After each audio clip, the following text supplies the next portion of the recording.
Bonjour à chacun. Nous sommes en 1990 et je n'ai pas encore 9 ans. Mon père vient me chercher après 3 jours de sortie scolaire au bord de la mer. Et là, en chemin, la gorge serrée, il m'annonce que mon chien, Joff, un berger allemand, est décédé il y a 2 jours à la suite d'une crise cardiaque. Et tout à coup, une profonde tristesse me submerge. Les larmes montent et un épais chagrin m'envahit. Je ne reverrai plus mon compagnon de jeu. Celui qui tenait la garde et dès mon berceau n'était plus là.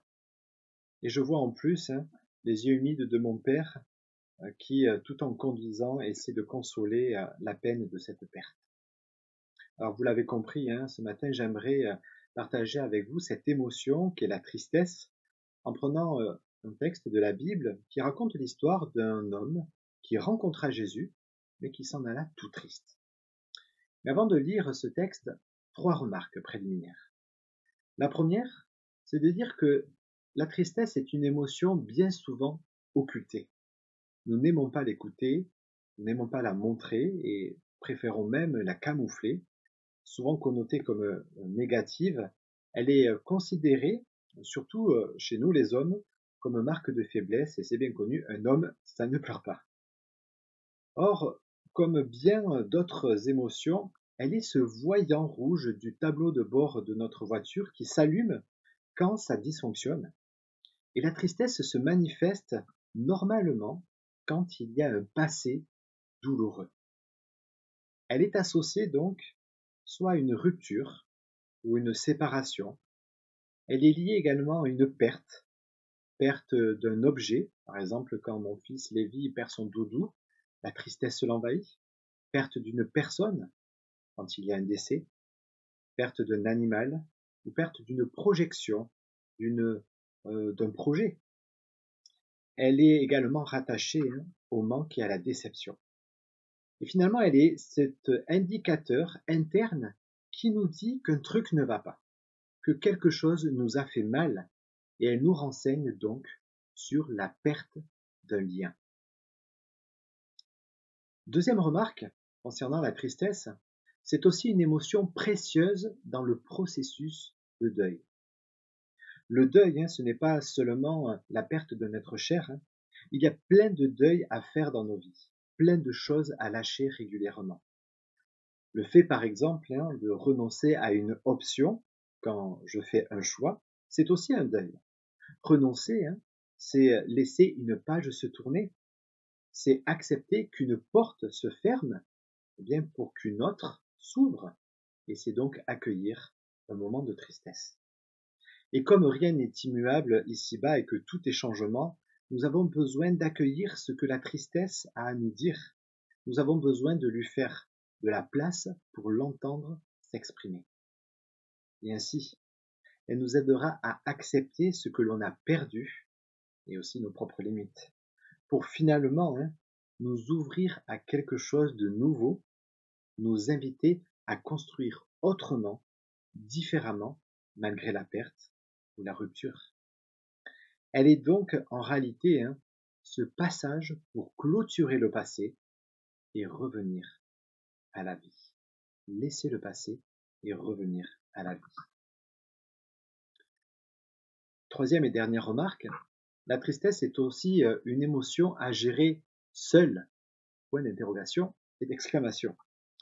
Il faut le dire, la tristesse n'est pas simple à gérer, en tout cas pour moi. Elle peut nous amener vers des moments de solitude ou d'isolement intense.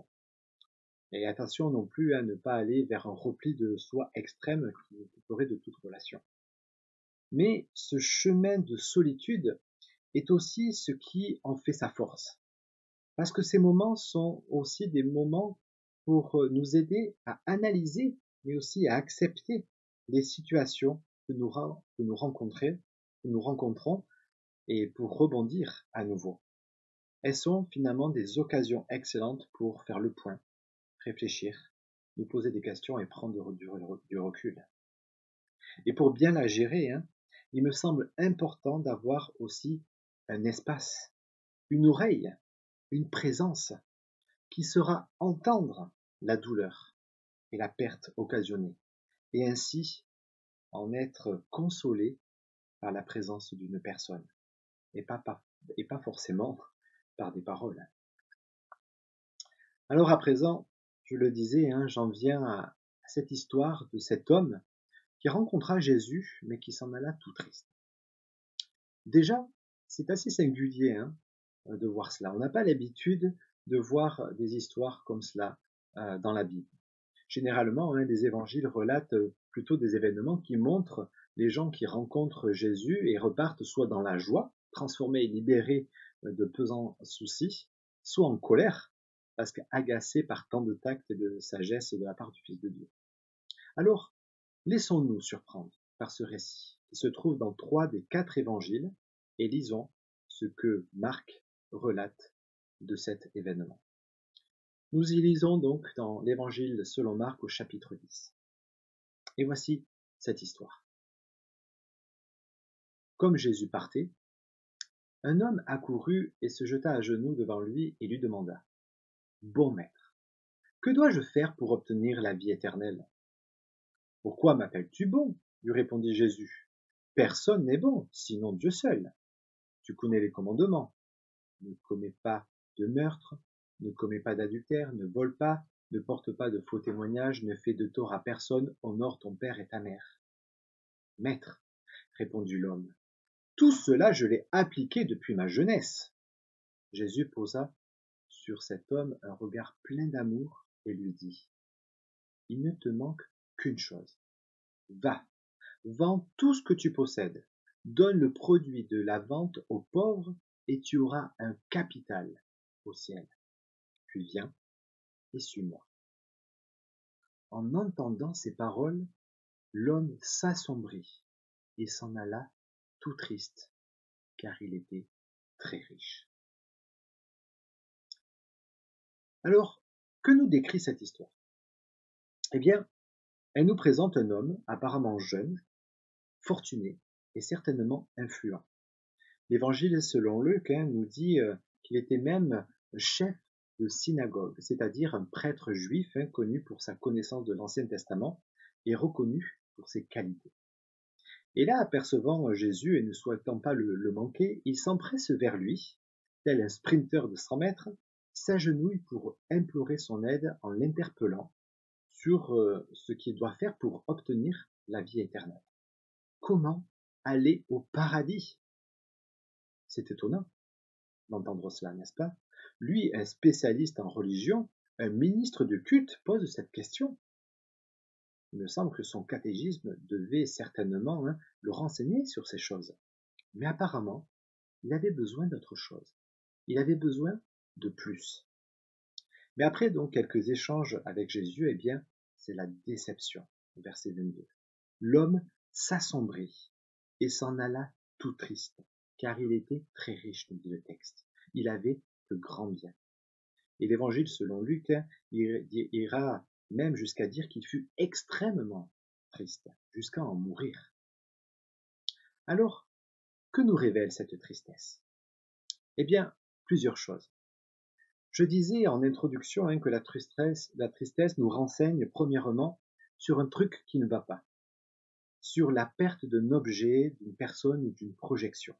Elle met le doigt finalement sur une chose à laquelle nous sommes attachés, nous sommes liés. Et ici, le jeune homme réalise que son attachement au bien matériel l'empêche d'aller bien plus loin dans sa quête. Il comprend alors qu'il est bien loin de la projection qu'il se faisait pour aller au paradis. C'est donc en confrontant ses croyances et ses préjugés que Jésus l'aide à réaliser ses erreurs et les obstacles qui lui barrent la route du ciel. Quels sont donc ces obstacles ? Quelles sont ces résistances ici ? Et par la même occasion, interrogeons-nous, nous aussi, si nous n'en avons pas dans notre propre vie. Alors, le premier obstacle, ici, la première résistance, c'est, il me semble, qu'il voit Jésus comme un simple homme. Il voit Jésus comme un simple homme. En appelant Jésus bon maître, Eh bien, le jeune homme reconnaît effectivement le caractère bon de Jésus et sa pleine autorité. Oui, dit-il, Jésus est un homme de bien, un sage, un enseignant hors pair, un prophète même. Mais c'est tout. Pourquoi m'appelles-tu bon? Lui répondit Jésus. Il n'y a de bon que Dieu seul. En fait, ici, Jésus l'invite, et nous invite aussi, à reconnaître qu'il est bien plus qu'un simple homme. Car si Jésus seul mérite d'être appelé bon, et que Jésus est bon, eh bien alors Jésus est Dieu. Et oui, si Dieu est bon et si Jésus est bon, alors Jésus est Dieu. Et si Jésus est Dieu, alors ses paroles ne sont pas à prendre à la légère, et nous devons en tenir compte. Alors qui est Jésus pour toi? Est-ce un simple homme ou est-il Dieu? Vais-je continuer à l'appeler bon maître ou puis-je considérer qu'il est véritablement le Dieu créateur? Le deuxième obstacle, c'est que ce jeune homme a une fausse conception de la loi. On voit ici, après l'avoir enseigné sur sa véritable identité, eh bien Jésus l'oriente à présent sur sa conception de la religion et notamment du salut. Le jeune homme croit que l'accès au paradis s'obtient en obéissance aux 10 commandements. Il croit pouvoir gagner la faveur de Dieu avec ses bonnes actions. Il le dit, si je ne trompe pas mon conjoint, si je ne tue pas, si je ne vole pas, si je ne critique pas ou si je ne fais pas de tort à personne, alors j'irai au paradis. Mais dans ce sens, c'est vrai. Mais connaissez-vous quelqu'un qui n'ait jamais enfreint l'une de ces lois? Et vous, n'avez-vous jamais critiqué? N'avez-vous jamais volé ou haï ou fait du tort à quelqu'un? La Bible déclare que c'est par la grâce que vous êtes sauvés, par le moyen de la foi. Ce n'est pas par les œuvres afin que ce ne soit pas une raison de s'en vanter. Et elle rajoute que nul ne sera déclaré juste devant Dieu par les œuvres de la loi, puisque c'est par la loi que vient la connaissance du péché. La loi, ici, qui est retranscrite par ce manuscrit, les manuscrits les plus anciens des 10 commandements qui a été présenté à Jérusalem en 2012. Cette loi, ces commandements de Dieu, ne sont pas un moyen pour calculer le nombre de bons points que nous pourrions avoir pour aller au paradis. Cette loi ici, matérialisée donc par les 10 commandements, a été donnée par Dieu pour manifester certes sa volonté, mais aussi pour révéler notre incapacité à l'appliquer entièrement, et donc nous faire prendre conscience que nous sommes pécheurs, que nous sommes loin de Dieu, et que nous tombions facilement à côté de ce que Dieu veut réellement de sa cible. Elle est donc là comme un pédagogue, comme un précepteur pour nous amener à croire que nous ne pouvons pas nous sauver par nous-mêmes, mais que nous avons besoin de Dieu et de sa grâce. Et c'est d'ailleurs pour cette raison que Jésus oriente le jeune homme vers l'application des 5 derniers commandements et de l'amour du prochain, en lui disant de vendre tout ce qu'il a. Jésus, en fait, ici, veut l'aider à reconnaître son état et son insuffisance à pratiquer la loi parfaitement. Il ne cherche pas non plus à lui montrer comment donc être sauvé, mais il veut lui enseigner pourquoi être sauvé et son besoin de l'être. Alors, de votre côté, où en êtes-vous? Où en sommes-nous? Pensons-nous que ce sont nos belles actions qui permettront d'incliner le cœur de Dieu? Ou croyons-nous que nous sommes véritablement loin de Dieu et que seule son action et sa grâce peut nous libérer de toutes nos imperfections? Le troisième et dernier obstacle de ce jeune homme qui lui bloque donc l'accès au paradis, c'est qu'il est aveuglé sur lui-même. Regardez d'ailleurs la réponse de ce jeune homme.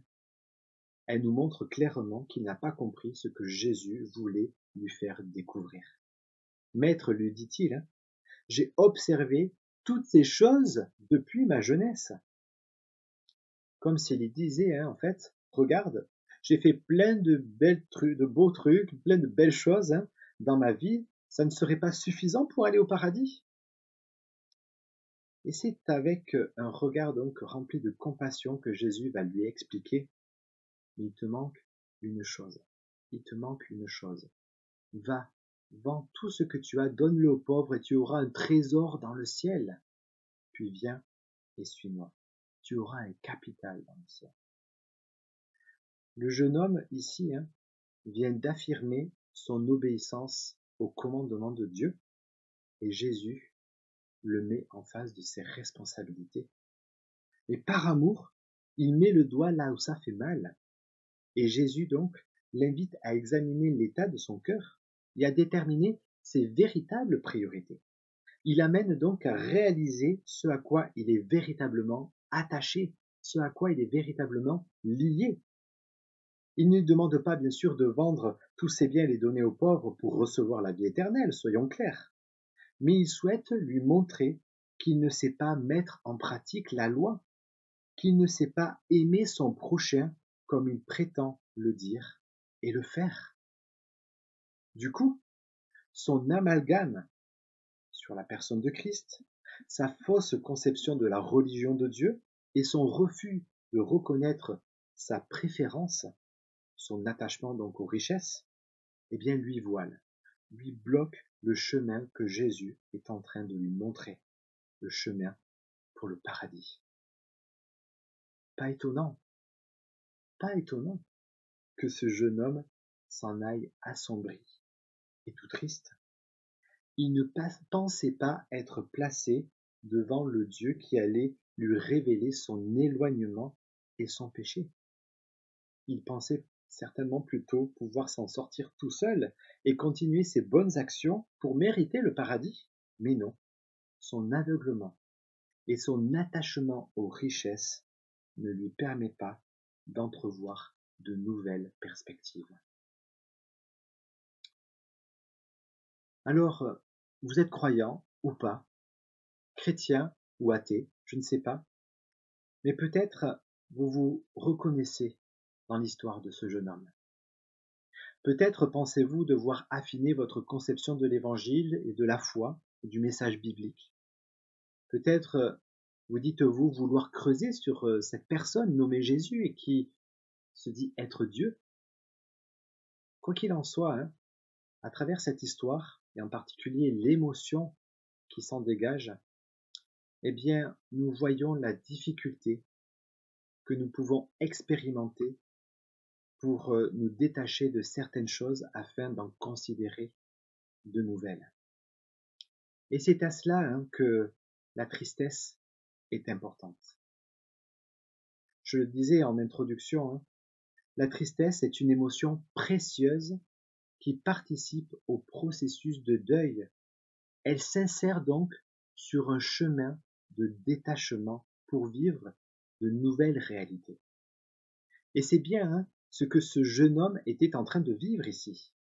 Un temps donc de remise en question pour en finir avec le passé, pour laisser ce à quoi il était attaché afin de construire l'avenir autrement, différemment, malgré la perte, malgré cet attachement, et s'ouvrir à la vie, ici, à la vie avec un grand V, la vie éternelle.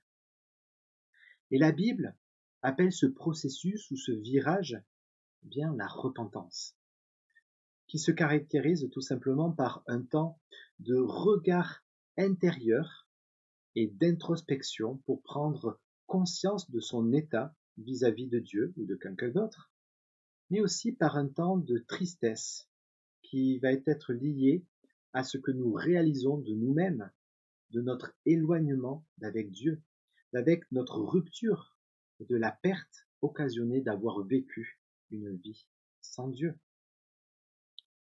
Mais la suite de ce processus de repentance, eh bien, c'est l'acceptation ou l'adhésion par la foi, c'est-à-dire par la confiance en Dieu, qu'un nouveau chemin s'ouvre à nous, qu'une nouvelle page peut à présent s'écrire avec cette fois-ci un attachement à la personne de Christ. Et c'est l'invitation de Jésus pour ce jeune homme, mais aussi pour nous aujourd'hui. Viens et suis-moi. Viens et attache-toi à moi, et tu auras la vie éternelle. Finalement, ce jeune homme partit de cette rencontre beaucoup plus près du paradis qu'il n'en était venu.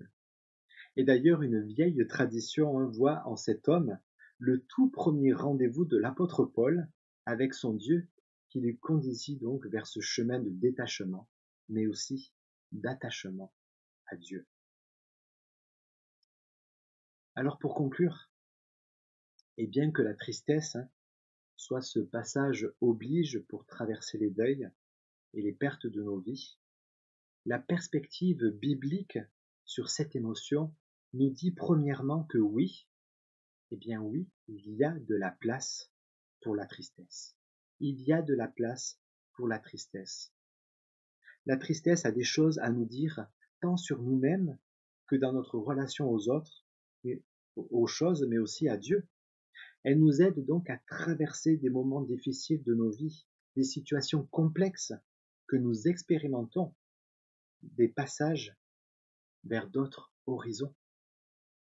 Et deuxièmement, la Bible nous dit qu'un jour, pour celles et ceux qui ont confié leur vie à Jésus, pour celles et ceux qui ont la foi, qui suivent Jésus-Christ et ses enseignements, eh bien, la Bible nous dit qu'il n'y aura plus de tristesse, que Dieu lui-même essuiera toute larme, et la mort ne sera plus. Il n'y aura plus ni deuil, ni cri, ni douleur, car les premières choses ont disparu, c'est-à-dire les réalités anciennes ne sont plus. Apocalypse 21, verset 4. La Bible nous dit que le Dieu de toute consolation nous console de toute affliction. 2 Corinthiens 1,4. Et elle enfonce le clou en nous disant, par la bouche du prophète Jérémie, qui annonce les réalités futures du peuple racheté de Dieu, il dit qu'ils viendront. Ils pousseront des cris de joie sur les hauteurs de Sion. Ils accourront vers les biens de l'Éternel, le blé, le mou, l'huile, les brebis et les bœufs. Leur âne sera comme un jardin arrosé. Ils ne seront plus dans la souffrance. Alors les jeunes filles se réjouiront à la danse, les jeunes hommes et les vieillards se réjouiront aussi. Je changerai leur deuil en allégresse, et je les consolerai. Je leur donnerai de la joie après leur chagrin. Telle est la perspective biblique sur la tristesse. Alors, si cette perspective biblique eh bien, trouve un écho aujourd'hui en vous, eh bien, tournez-vous vers le Christ. Suivez-le. Entrez dans ce chemin de repentance, c'est-à-dire de détachement pour vous attacher à Dieu et expérimentez ce que la tristesse d'être loin de Dieu peut soulever en vous afin d'embrasser une nouvelle vie et d'acquérir un nouveau capital dans le ciel. Et pour ceux qui sont chrétiens aujourd'hui, quelle espérance, n'est-ce pas? Quelle espérance de savoir qu'un jour, il n'y aura plus ni deuil, ni souffrance, ni cri, et que tous nos chagrins seront consolés par le Dieu créateur. Je vous remercie pour votre écoute, et si vous souhaitez aller plus loin, eh bien, n'hésitez pas à répondre à ces quelques questions. De quoi êtes-vous triste en ce moment? Sur quoi cette tristesse vous renseigne-t-elle? Avez-vous expérimenté la tristesse de la repentance? Ou avez-vous un détachement à réaliser pour vous attacher à Dieu? Eh bien que Dieu vous bénisse dans vos réflexions.